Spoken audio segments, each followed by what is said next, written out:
Well, hello, Seekers of Grace. It's Mara here, your host. Welcome to this very special edition of our show. I am excited to pass the mic to Ru today, who will guide us through today's topics and explain everything to you. I'll be sitting back and enjoy the insights along with you. Take it away, Ru. Hi there. So welcome to Seekers of Grace, Divine Magic, Healing and Mystery with Magical Mara.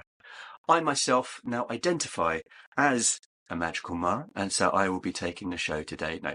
So seriously, for those of you who don't know, Mara can't say this because it's about her, but I can say it for her. Mara's actually one of the most awake healers in London, and she's incredibly good at what she does. Now, I know that she is going to be bringing out some new stuff for her one-to-one sessions in the new year. At the moment, she's in a mystery thing, where she's doing some development, deepening her awakening and her energetic system in order to provide more, or to increase her capacity for her clients in the new year. So she's asked me to step in. Okay, now, I will apologise. I've got a bit of a cold and I'm an absolute snot monster. So please forgive me on that one. My name is Ru. I'm a multidisciplinary therapist. I'm something called an MI level vortex, divine magic healer, as well as a theta healer. I did NLP, that kind of thing. I've been doing this for about 20 years.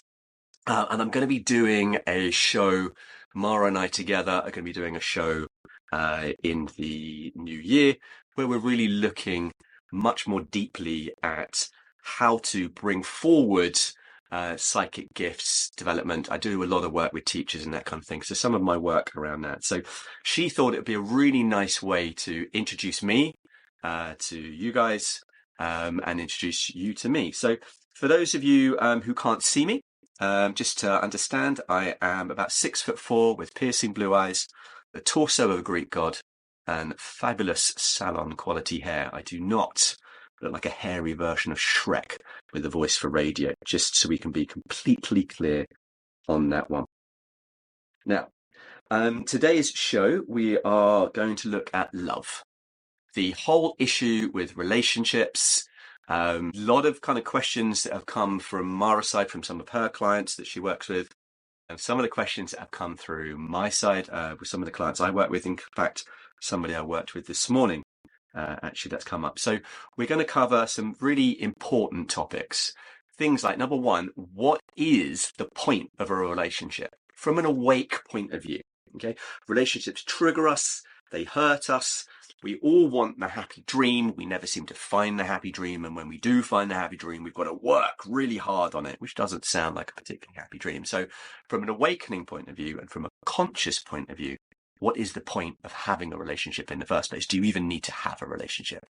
Then things like a really common question that comes up would be, what and how do you actually attract a really good relationship? You know, we see all this stuff on the internet, all this stuff on TikTok about having to be, you know, the law of polarity. If you want to have a high value man, you've got to be a high value woman. You've got to be more in your feminine. Feminine's attracted by the masculine. And a lot of people do this. And again, a lot of clients that I have, and Mara has, come to us with all this amazing information, even relationship coaches themselves, etc., etc., and it's not working. So what's all that about? Then we're going to look at things like the law of vibration. We're going to go into attachment styles. We're going to go into sabotage, why people sabotage, how people sabotage, soulmates, really big topic, very misunderstood. What is a soulmate? Why do we have soulmates? And how do we find our soulmate? And do you even want to find your soulmate? That's actually a much bigger question than people seem to think it is, because we have a misunderstanding on what a soulmate is and what they're doing in our life. They tend to come in to change everything. If you're super happy, you're just feeling a bit lonely, but you want to have your life and just enjoy it more with a little bit more romance, the soulmate comes in, everything is going to completely change. And that's one of the big blocks that we all have. So looking at it from all of that point of view. Now, so first question, why do we even need to be in a relationship? Now, this is a question that I get asked quite often. And whenever I get asked this question, I know one thing: my romantic plans are not going according to plan. Now, so if you're like me, then you keep a lot of your emotions wrapped up in a ball, frozen in a vault, locked under 1,000 feet of mind ice. And what happens, we're all very good at being incredibly confident when we're by ourselves, and not much is going on, because we kind of get our life to a point where it hits an equilibrium. We've got issues with work, we've got issues with friends, we've got issues with people, but we kind of get to this point of balance, this kind of comfort zone. And at the point at which we get the balance, and then the point at which we get the comfort zone, that's the point at which we stop growing. Okay, so from a spiritual point of view and from an awakening point of view, part of our soul path, the point at which we stop growing is toast for our awakening journey. So then we need these divine timing situations. And if you think about, there's a sacred geometry symbol with two circles overlapping, the versica piscia or visica piscis.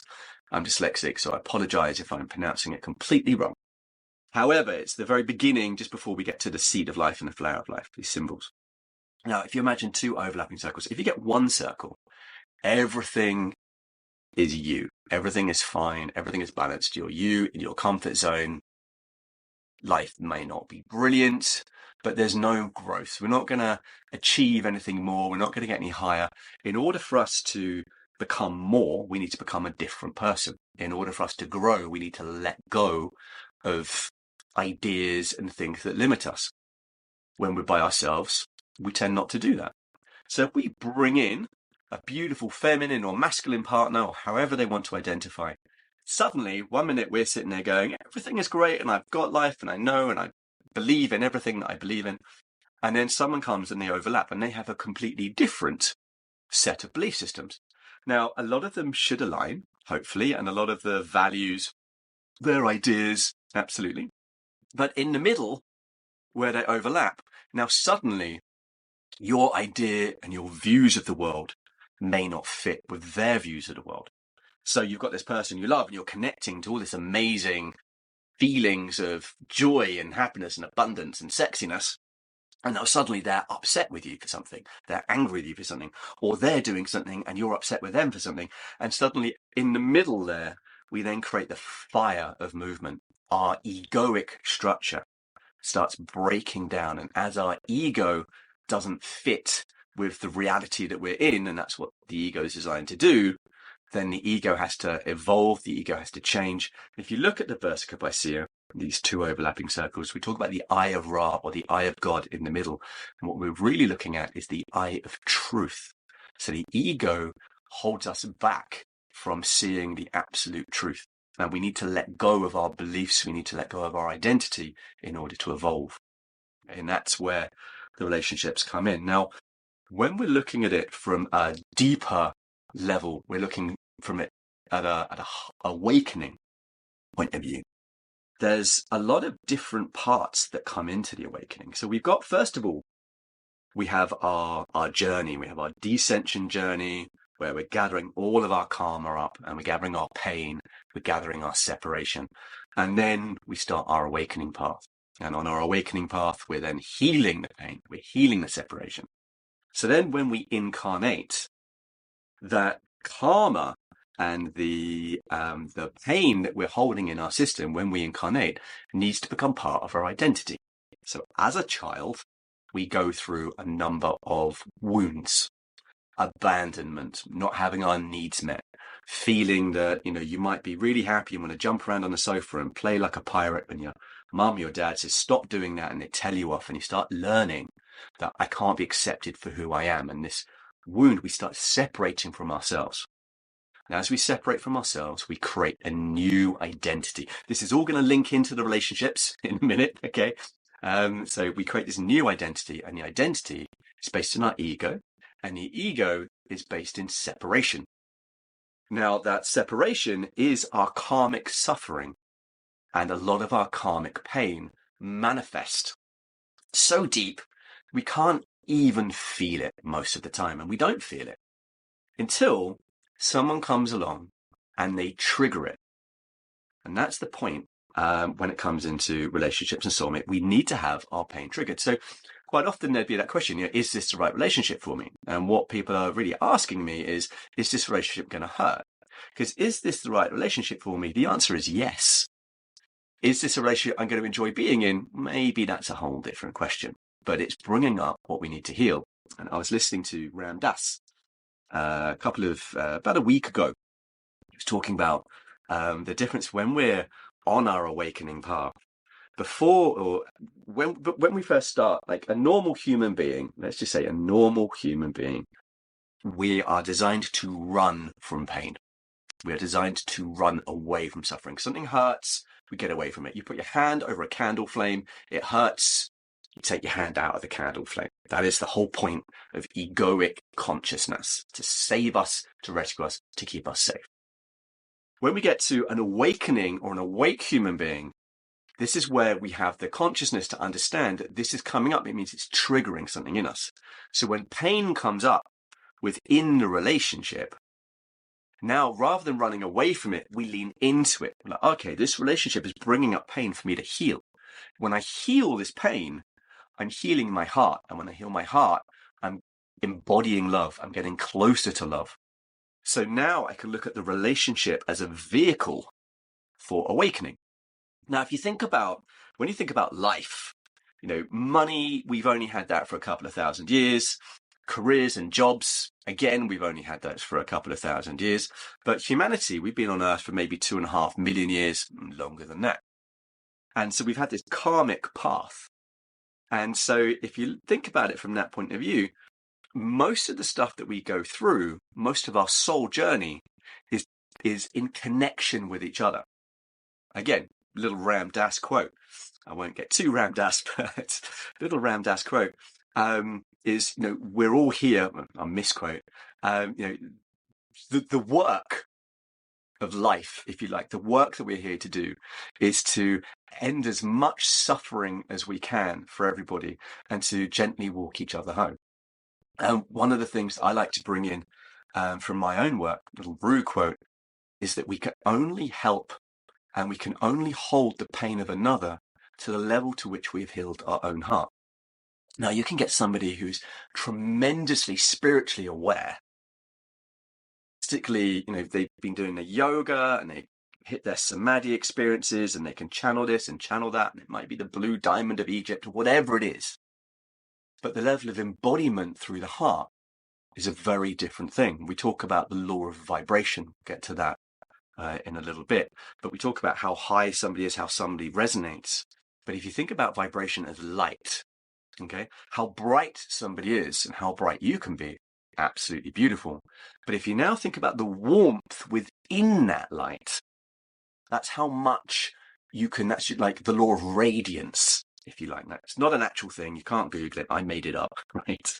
But it's the level of warmth, and that level of warmth that will affect anyone. So if you met, somebody, Lady Gaga, huge amount of light, or someone, whoever you're really into, very, very light. But the next day you come away and it might be like, that's amazing. I met this celebrity and my God, they're so confident and et cetera, et cetera, et cetera. But it doesn't have a huge effect on your life. But then you could be, in hospital and meet a nurse, or you could be talking to somebody on the street, or something could happen. You could just be talking to somebody who's in customer services, and the level of warmth, the level of compassion, and the level of radiance within the energy that they have completely changes what you're looking for and completely changes how you feel about yourself. And so we're talking about radiance. Now, the radiance, I call it, is the level of heart embodiment. Okay, so we have, and that's where the relationships come in. So if you think about where we got the separation, we manifest that separation, then we get together with somebody. And the crazy thing about relationships is the idea that what you're really doing is, when we're a child, we think everything's brilliant, everyone's love, everyone's cool.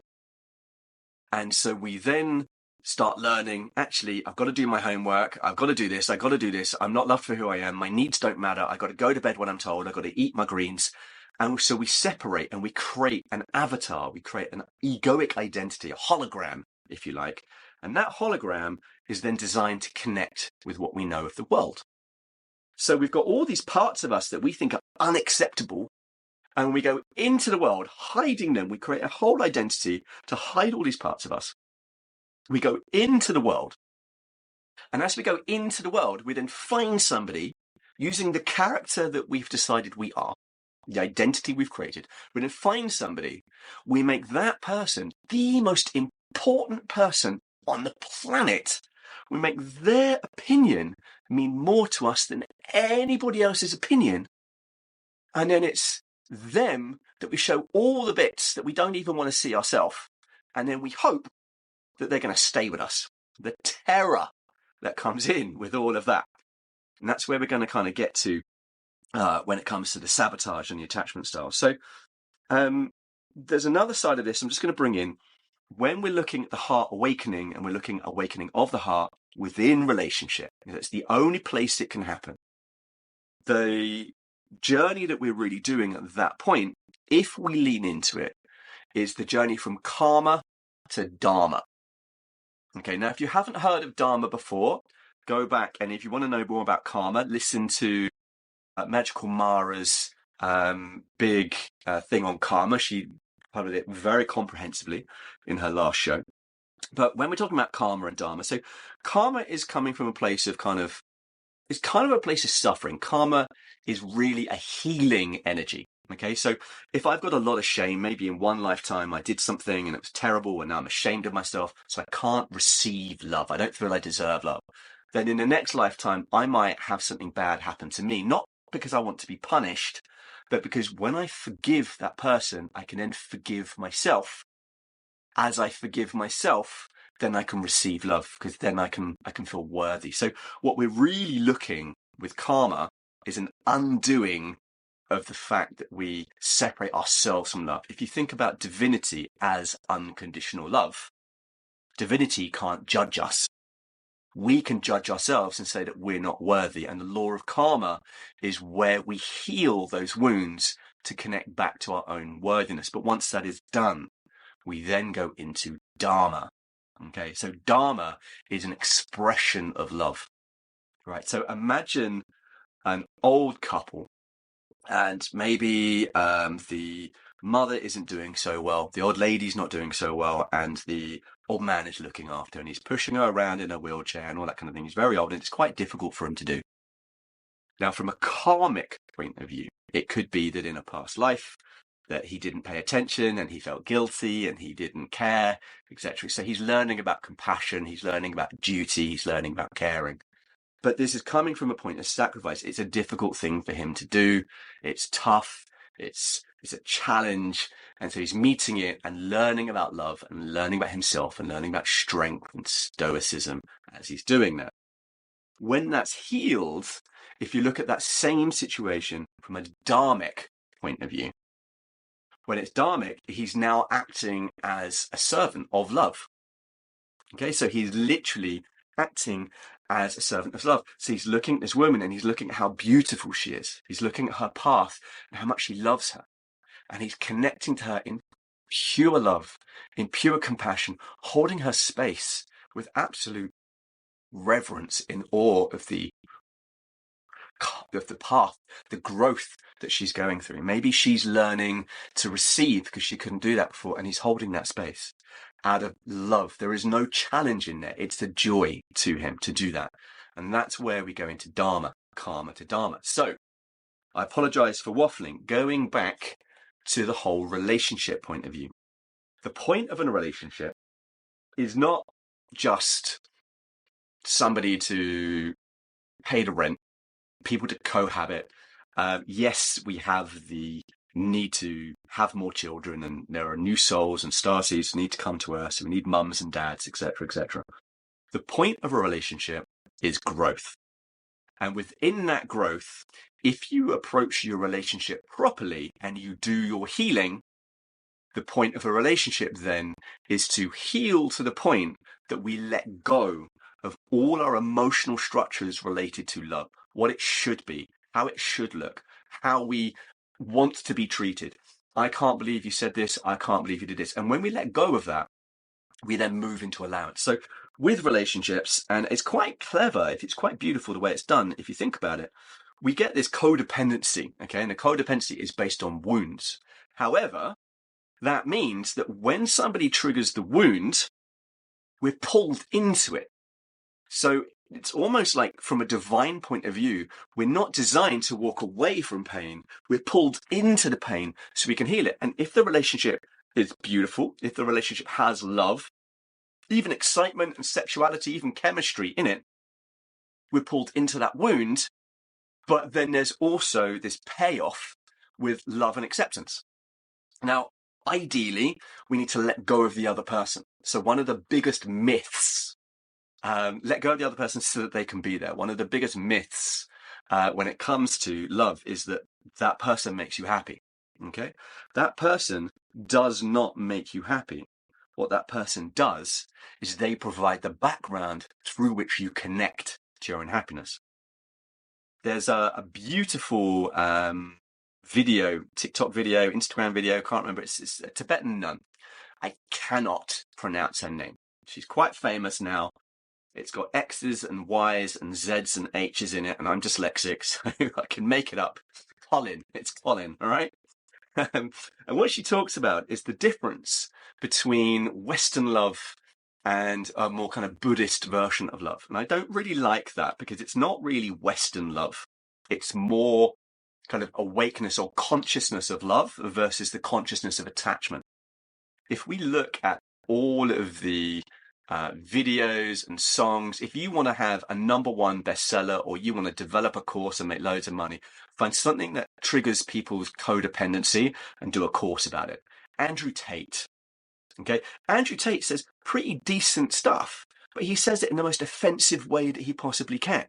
All he's doing is triggering the insecurity, and then he's making a lot of money off it. And there's so many coaches out there, and we'll get to that in a little bit, that's like, oh, to find the man of your dreams, to find a woman of dreams, you need to do this, and you're nothing unless you can X, Y, and Z. And we're really just feeding into the insecurity of everybody. Okay, so that's attachment. Now, love doesn't have judgment. Okay, if you think about light, you think about a white piece of paper, pure love is unconditional. We don't have the capacity for pure love. The more awake we get, the more we can have that capacity. But almost, I would actually disagree on a human level that we should actually really look for it within romantic relationship. We get to the point where we can love everybody, you know, like an avatar soul, you know, Amma or Buddha or Jesus or whoever it is. Brilliant. Okay. But within a romantic relationship, there needs to be a level of, I trust you to X and you trust me to Y, and we're going to kind of do this as a team, so I'm going to rely on you. So there is an element there of codependency. But when we connect into it, what she was talking about is, imagine a butterfly. Okay, so a butterfly comes into the garden. It's a beautiful sunny day, and the first thing that this child wants to do is, how beautiful is this butterfly? It wants to catch the butterfly, put the butterfly in a thing, keep the butterfly safe, and make sure the butterfly stays in the garden, because it's such a beautiful experience to have this butterfly. That's attachment. But now the butterfly can't express itself. It's there, it's going to die in the thing. There's no, suddenly we've lost the experience of the butterfly. So connection, rather than attachment, connection says, oh my God, what a beautiful butterfly. I'd love that butterfly to stay in the garden. But if I catch the butterfly, then suddenly the butterfly can't be what the butterfly was. And so what I'll do is, rather than trying to do that, I'll try and attract the butterfly into the garden, but I'll let go of having the butterfly. So I'm going to put flowers in the garden. I'm going to make the garden beautiful for the butterfly. And if it wants to be here, great. And if it doesn't, okay. So true love says, I love you and I enjoy the experience of you. And if you want to be that with me, then absolutely beautiful. And if you want to be that somewhere else, then absolutely beautiful. Because the level of, I want you to fly, means you can fly away. Okay, so when we're looking at, again, what is the point of a relationship? I've probably overcovered this point now. The point of the relationship is to let go of love, right? The point of the relationship is to let go of ourselves, to let go of the clinging, let go of the attachment, let go of everything we think we should have, and learn to accept in its entirety what is there, the beauty of somebody, without the projection, without the judgment, without the criticism. And as we learn to do that, We learn to be accepted, and we learn to accept ourselves. We learn to be genuine without trying to fit in, without sacrificing our voice. If you've got somebody and they can't speak up, okay, you want to know what's on their mind and they can't speak up, it's because they're scared. And so if you let go of that and you understand, okay, they're scared, they find that really difficult, I can hold space for that. And I'll try and do that. I'll try and speak up to show them that it's okay. And I'll ask them questions. I'm going to hold space without judgment. When we hold that safety, eventually they can find their voice because it's safe for them to do so. Because the only reason that they can't have it is because they didn't feel safe. So if you give them that safety, then they can connect to their voice. But when they do connect to their voice, so can you. And so in doing that healing on yourself, you go there first and then they come in. So, okay, so we're going to move on, right? So the next question, so I'm just getting waved at. The next question now is, how do we find a good relationship? Right? Now, that is a question I get asked rather a lot. When I do, I realize that my romantic plans may not be going quite as well as I thought. No, okay, so one of the biggest myths, and it's one of the things that really massively annoys me. I don't get triggered by all that much these days, but oh my God, right? The law of polarity. Oh, right. Okay, so you can comment under this video. If you're watching on YouTube, you can tell me I'm wrong all you want. I have a very good track record in relationships, as in working with my clients. It can take quite a long time because there's a lot of rebuilding that we have to do. However, okay, what I want you to understand here is where the law of polarity comes from. Number one, when we talk about the law of polarity, opposites attract, very few places on Earth do we actually see opposites attracting. We can talk about it in love. Opposites attract. At the same time, opposites also repel. Okay? And when we talk about, magnets, opposites attract, in magnets. But as far as I'm concerned, and I've studied the laws of creation, this is part of the work that I've done over the last 20 years, the law of polarity is not one that kind of comes up all that often. And there's a reason for that. So if you're looking at trying to attract a beautiful relationship, you've got to understand the law of attraction supersedes. So when we are looking at spiritual laws or the laws of creation come in a hierarchy. Okay, so one of the highest laws would be the law of free will. One of the highest laws of all of creation, the law of free will. Above that, the law of compassion. Okay, the law of nature, lower. The law of polarity, if it exists, is way down, because above it is the law of attraction. So, and this is where I get the clients coming to me, and they've been watching, I don't know, The Awakening guy. I'm not going to mention too many names. And there's some lady who talks about some really weird stuff. And then all of the coaches, okay, or so many relationship coaches, the law of polarity. Now, understand the law of polarity came from Jung and then was picked up by Esther Perel, who I think is an absolute legend. I love Esther Perel. She's absolutely amazing. But it comes in, it's being misunderstood now. So when we're talking about finding a partner, you have the law of attraction. So if you think you have a masculine and you have a feminine, and we'll go into this in a little bit. Now, if I'm sitting there and I can do all the healing on my masculine, I can connect in and I can find all the traumas, I'm a dyslexic boy and blah, blah, blah, blah, blah, and everything, and I can do all of the healing on my masculine, I can become super masculine. Now, ignore spirituality, ignore energy, and just look at psychology. I could be super masculine. On a scale of 1 to 10, my masculine template could be totally healed or almost totally healed. It could be around a 9, right? But my feminine template, as I look up in my relationship with my mum or my relationship with early girlfriends, could be bollocks. So if my masculine template is around a 9 or an 8 or a 9, like super high, great, I might be doing really well. But my feminine template is like a 2. It's not, by the way, and mum, if you ever listen to this, you're a legend, right? But my feminine template, if it's like a 2, then I can only attract a woman into my life who is healed to a level 2. Now, she could be super healed and she could be super in her feminine and I'm super in my masculine. We're not going to resonate. We're not going to be able to be together. When we look at the masculine and feminine, what we're really doing is the masculine, when you're growing up, your dad teaches you to this is how you connect to the world. Okay, so you look at your dad, hard work, putting in the time, putting in the effort, being kind, being compassionate, whatever it is. I need to, close one for most of us, if dad, your modern family where dad's still the major breadwinner, in my family, mum and dad both worked. But if dad's still the major breadwinner, we learn, dad's not around so much. He doesn't have the capability to be so emotionally present because he's tired when he gets home. My dad had to commute, get home quite late at night. So we then learn that actually work isn't about being happy. Work is about working hard. The typical worker mentality is I'm not working for myself, I'm working for someone. I need to put in the effort, I need to work hard. And if I work hard, then I'll get the money and I'll get stability. So stability depends on me sacrificing my own hopes, wants and needs and working hard. Then at the weekend, I'm going to cut loose. I'm going to go to the pub. And this is where we get the whole, like Friday nights, everyone's going out because we're so stressed during the week because we're doing that. That's the masculine template. Then mum teaches us to love ourselves. Masculine to connect to the world, mum to connect to ourselves. So now if we look at the feminine, masculine and feminine templates, yeah, brilliant. If you want to be super in your feminine, then that's a lot of self-love. Absolutely amazing. Okay, and there's another thing that we're going to bring in here that might trigger a few people.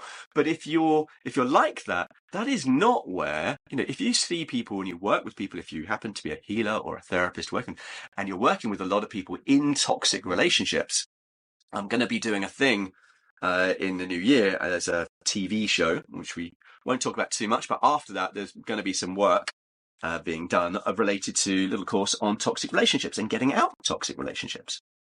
Now, if you could get a incredibly feminine woman, I'm sure many of you are listening to this, and the issue is you have a pattern. As nice as you are, as kind as you are, as loving as you are, as sexy and feminine and delightful as you are, you keep finding dickheads and getting stuck in toxic relationships. If you're so feminine, why are we not attracting healthy masculine? The issue is because as much beauty as we have within the feminine, if you go back and have a look at your mum and your dad, and you look at the dynamics that came in there, usually mum and dad, look at dad, look at the toxicity that came in. Was he a happy man? Was he an unhappy man? Was he emotionally there? Was he emotionally avoidant? What did you learn? Did you learn maybe dad's super busy? We love him for that. We're not saying anything bad. But when you were a child, was he too tired when he came home? Was he emotionally not so present? And in that case, you start learning that you don't matter. You learn that you're not as important as money because that's why he's doing it. You learn that you're not as important as the stress and the problems and the things that he's got in the world. So you learn that you're less important than them. Now, when you grow up, you could be super feminine, super beautiful, super delicious, as I'm sure you all are. That you'll find a man who just doesn't really care. You might find a guy who's a bit of a narcissist. You might find a guy who just is a little bit just lackluster, just not really there within the relationship, doesn't put in a huge amount of effort because that's what you learned as your love language. That's what you learned to put up. So just going back to that, the law of polarity, rubbish, absolute rubbish. But there is a big thing around it. So we'll bring it in. It's rubbish, but it's important. Bear with me on this one. So what Jung found and what Esther Perel talks about, when we're looking at, sorry, I'll put that to one side. So when we're looking at attracting a relationship, if you're a woman and you want a high value man, heal your masculine template. Even if you don't think about it from a point of manifesting, even if you don't think about it from a point of energy, just think about it from a point of a frame of reference. If you have a healed emotional viewpoint, a healthy masculine viewpoint, when a guy turns up who's healthy masculine, you'll recognize him. If you have a crappy emotional template for men, when a dickhead turns up, you'll be like, oh, he seems all right, because you don't have that reference point. Okay, so heal your masculine template. Now, what Esther Perel talks about and what Jung talks about is Esther Perel, if you want to have a look at this one, it's in the book Mating in Captivity. So what she was talking about, she's talking about libido. Totally different from attracting a mate. Libido, okay? Now, what we get with libido is imagine an island. You're one island, a beautiful, gorgeous island that you may be, with lovely sandy beaches. And the person you like, male, female, cat, dog, whatever it is the other island. Okay, so you see this island, you're one island, or you're on one island, they're on the other island, and you're like, hey, you look gorgeous. You look gorgeous too. Right? And we get the difference, right? So the difference is how far you are emotionally. Now, this also comes into the erotic template, the erotic mind. So if you think about a river, when we're both on the same level, it's very, very slow. But if one person is higher than the other, then we get this massive amount of energy that comes in. So the more challenging it is to be in the relationship, the more challenging it is to connect, the greater the energy that builds up. And this is where we get situations where, there's affairs, or people might fancy their lawyer or their best friend's wife or something like that, because it's like, I know that I can't go there. And so this energy starts to build up. This is wrong, etc., etc., etc. This is kind of where we then do things and think, am I a terrible human being? But let's just go back to the island thing. So you've got one island, you've got the other one. And the further they are apart, the more energy it takes to connect, right? Now, sexuality is energy. So in the beginning, we have this massive amount of sexual energy. And that's where the libido comes in, the fire, because you feel completely separate. They touch you on the knee. You're not comfortable. You're nervous. You get butterflies. When you become comfortable with someone, the butterflies kind of go because you're more relaxed. So the further they are apart, the less relaxed you are. And the less relaxed you are, the more nervous energy you have, the more sexy energy you have, the more all of this kind of energy that you have. Now, over time, as we bridge this gap and we got this kind of gravitational force of the two of us, that starts to pull us together. Okay.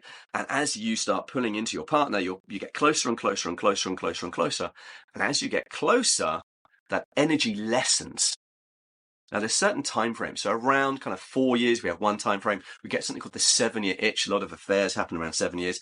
Get to 10 years, and we get this hive mind. We're living together, we're married. And now, rather than being two separate people with this energy to bring us together, it's now we're looking at the world through our minds. Like, where do we want to go on holiday? What's our favorite restaurant? The movie that we like to watch? What kind of music do we listen to? Etc., etc. And you become like this one person in these two bodies.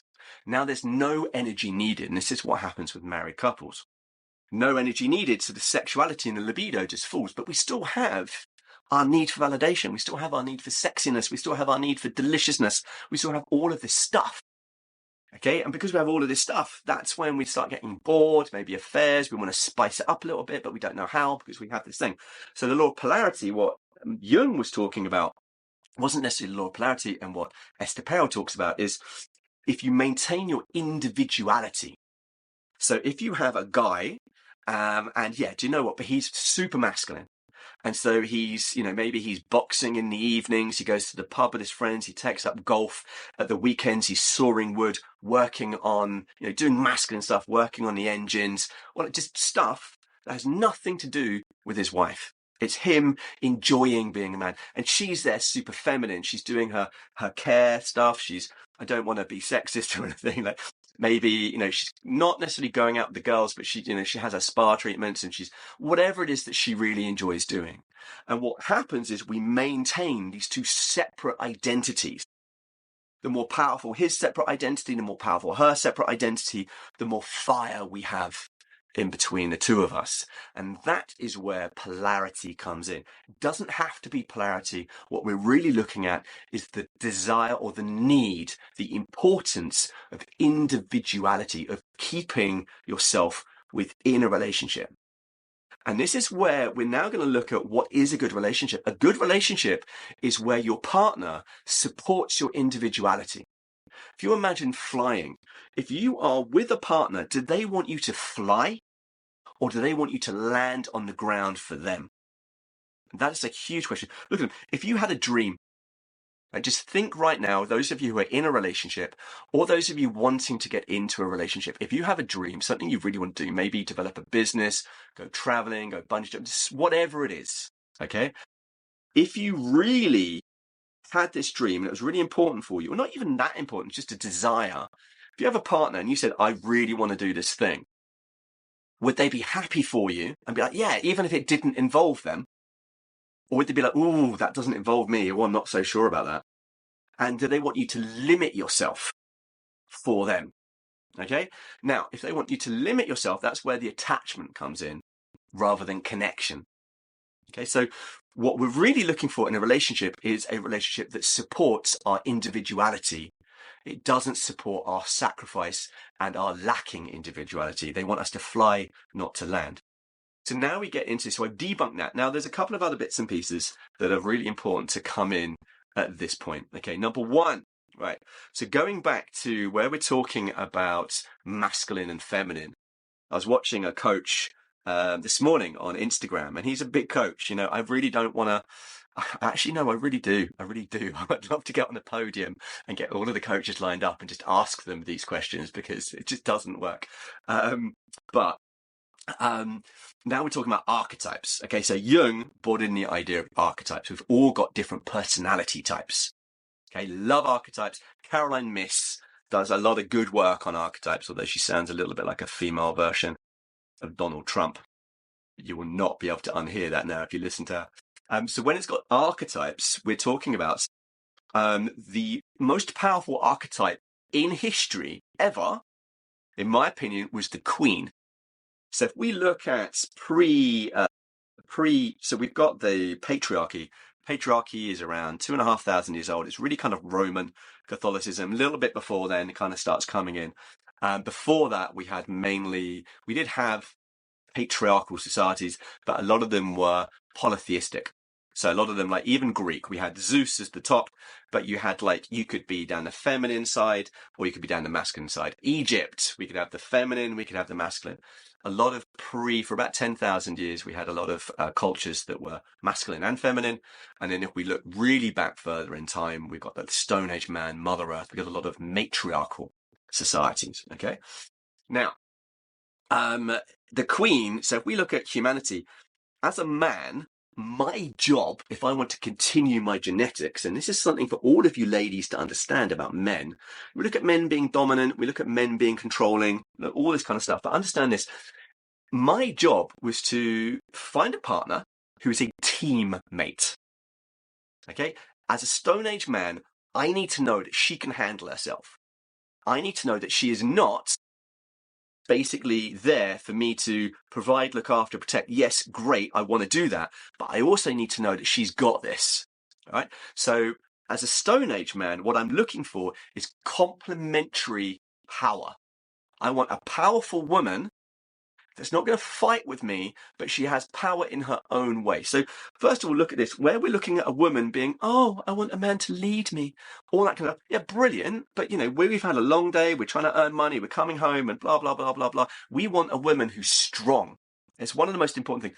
Our archetype, where we learn about women, we learn about our mum and we look up to her mum. That is our thing, right? So then later on, we've got these little things, we've got this situation where we've got a woman and she's meek and she's sweet and she's nice and we've got to lead her and we've got to do all this kind of stuff, and it's not necessarily what we're actually looking for, but that comes in a minute. So we've got the Queen. When we've got a woman, we now need to imagine going back into Stone Age. We're doing it because we want to continue our genetics. So if we die but she stays alive, it doesn't really matter so much. So we've got our woman, we get her pregnant and she's in the cave, and then suddenly wolves turn up. As long as she makes it out alive, she's got a better chance. If she dies, the children die, because she's got to feed the kids. If I die, it doesn't matter so much. So actually, from a genetic point of view, men are designed to bond with a woman to the point that we don't mind giving up our own life to make sure she's okay. That is what we're doing. So when we look at the patriarchy came in, wasn't just to control women, it was actually to control men and stop men. Because if you're trying to send, you're Rome, you're trying to send men out to war, and they're turning around going, yeah, die in a field in Germany or stay with my wife. Do you know what? I think I'll stay with my wife, actually. So the patriarchy was actually to unempower women so that men would lose their emotional connection, and then men would go. And so there's a lot of that disempowerment still in society, where we're talking about, man's got to be masculine, women's got to be feminine, but our idea of feminine is a very powerless level of woman. But the Queen archetype and the Muse archetype, these are things that inspire men and men become stronger. So we actually like strong women. So when we're looking at archetypes, we've got the queen. A queen will go with a king. So if you've got a man who's a king archetype, we are not talking about Andrew Tate here. Okay. King archetypes, they can be quite psychopathic. They're building, they don't really care who they hurt. They do, but just don't get me wrong on this one. So when we've got a king archetype, he's looking for a queen. He's looking power couple, okay? He's looking for a woman who's an entrepreneur. She's got her own stuff going on. She doesn't need him at all. And together they can just destroy or build the world. That's what he's looking for, a powerful woman. Then we've got the general, okay? A general, or even a kind of a prince archetype. Prince don't become king, by the way. And queen archetype, princess archetypes, they don't become queen. So we've got a princess archetype. Now, if you think about the princess archetype, that's more the archetype that we've got today. That's the kind of the general, or if you think about a princess, very pretty, and she gets looked after, everything is given to her. This is not me being toxic. Don't worry, I'm just saying from a point of a princess. And her job is to look beautiful, be a hostess, be supportive, and to help. But she's very much in the background with the man in the foreground. Okay, and the man might be a general, leader of an army. So he's a server. He's not a number one. He's a number two, and he'll go for the princess. So he's very much, there she is, I'm going to serve her. And so we look at this active service. That's where the princess archetype comes in. So where we're looking now at masculine, feminine, you've got to be in your feminine, you've got to be in your masculine. Number one, straight out no. Number two, what kind of guy do you want, and how do you want to be looked after?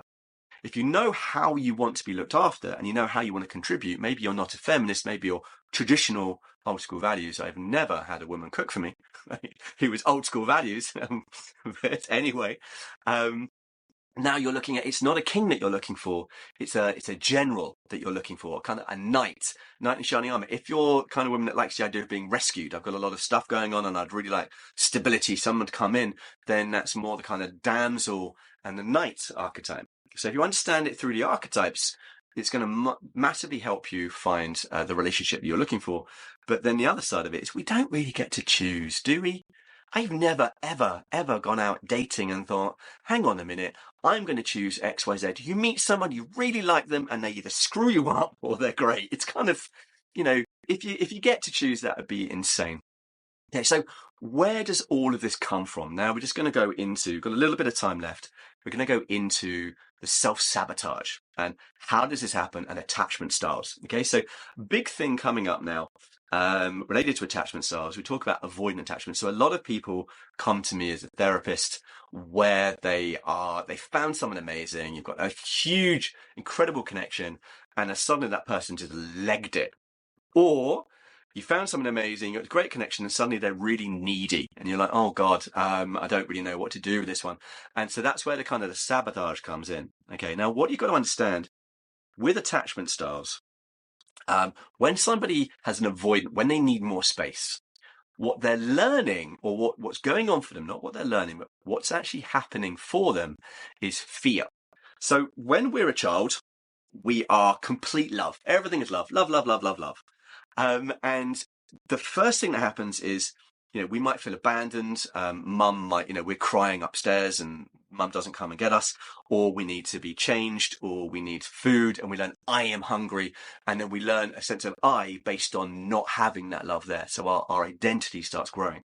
Now, if one of our parents that was meant to create stability, either mum or dad, is unstable, they've got their own stuff going on, or maybe they're a little bit toxic, or they're a little bit angry, or whatever it is going on, I learn that when I'm dependent on them, but the more I depend on them, the more likely I am to be hurt. It's not safe for me to depend on them. I need them to do something. They don't do it. Then I feel hurt. Then I feel abandoned. Then I feel terrified of loving again. And so the emotion, I learn as a child that my emotion creates problems. So now, as a child, my nervous system is set up to independence. When I'm by myself, when I'm independent, then I'm freaking safe. When I get into a relationship, suddenly, when my barriers come down, when my walls come down, my emotions come up, now I feel unsafe.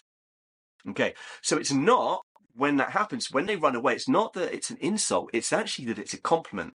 And what we need to do is heal your own crap. If you're feeling insecure because they've run away, no, heal that. That's your stuff. That is not theirs. They have not made you feel insecure. You are holding a wound and you are feeling insecure. what you need to do is heal your insecurity and say to them, okay, do you know what?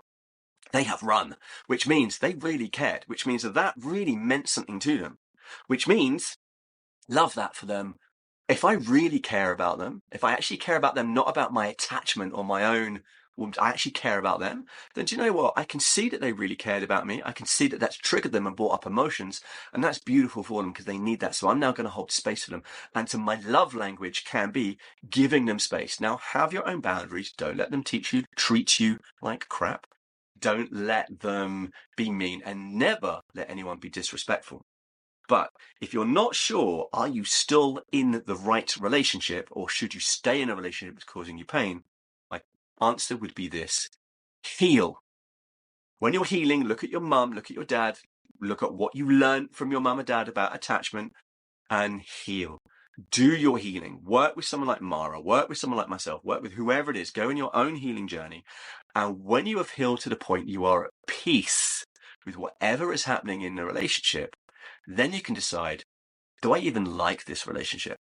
If I'm at peace with somebody, they keep on buggering off, but do you know what? They bugger off. Each time they bugger off, it's 5 or 6 weeks. And actually, I would like to have I have a libido, and that's not cool for me because I want more than that. Okay, I want a little bit more physicality than that. Then I'm going to have a chat with them and say, look, you're great and love it when you're around, but you're not around enough. I'm not getting what I need from this. But I'm not triggered. I'm not angry. I'm not judging you. And I'm also not feeling insecure. I'm feeling secure enough to say, I love who you are. Do you know what? Come back when you're ready, but I'm going to walk away and I'm going to find something that resonates. Okay. So when you're healed, when your nervous system is working well, you don't have the wound that pulls you off your compass. Now you can look at the other person with love and decide, I can look at you with love, but I don't enjoy the experience that I'm getting from you. If I don't enjoy the experience that I'm getting from you, now it's going to be very easy for me to walk away without anger, without pain, without malicious. Now, if they're aggressive, if they're violent, then that's a whole different thing. Okay, then you need to walk away very quickly. And that can be the hardest thing in the world. I totally understand that. That's when you do need to work with someone. Now, if you're looking at, and this is one thing I'm going to bring in here, the thing I need you to understand is this. Masculine energy is the same. It's your career. It's everything else. It's the same as the vibration of money. Money is a vibration of love. And masculine energy is the connection to money. So all of you ladies out there, if you are looking at why work isn't going brilliantly for you, or you're trying to find a new career, but relationships are a little bit rubbish, work on your masculine energy, heal your masculine trauma. And as you do, you'll not only will you find a good masculine template when it comes to looking after and providing you, but your connection to money will change. So now your career will change, your relationship with money, your entrepreneurism, you'll earn more, you'll bring in more, and then you can also bring in a man that can facilitate that as well. So the most important thing I can leave you with today is work on your masculine if you want to find a good man. Work on your feminine if you want to find a good woman. And once you have done that, then work on the other one. If I want to find a good woman, I'm going to work on my feminine, but then when she's there, I need to work on my masculine to create that container. All right. So there is that polarity, but I hope this makes sense. I hope you've enjoyed this. If you have any questions or you want to argue with me in any way, shape or form, this will be on YouTube. Put your comments below. I will more than happily reply to all of them and we can do some follow-ups. But happy Christmas, everyone, and have a beautiful time. Oh, and send this to your friends if you like it. Thank you for joining us today here on the show, and thank you, Ru, for sharing your wisdom with us. Make sure you check out Ru's website, elitesuccessclinic.com. You can also find him on Instagram at Ru_successmagic. That's ROO_successmagic. I have also opened a new website. Check it out if you like. It's magicalmara.co.uk. Until next time, stay cool, be well, and remember your magic. Ciao for now.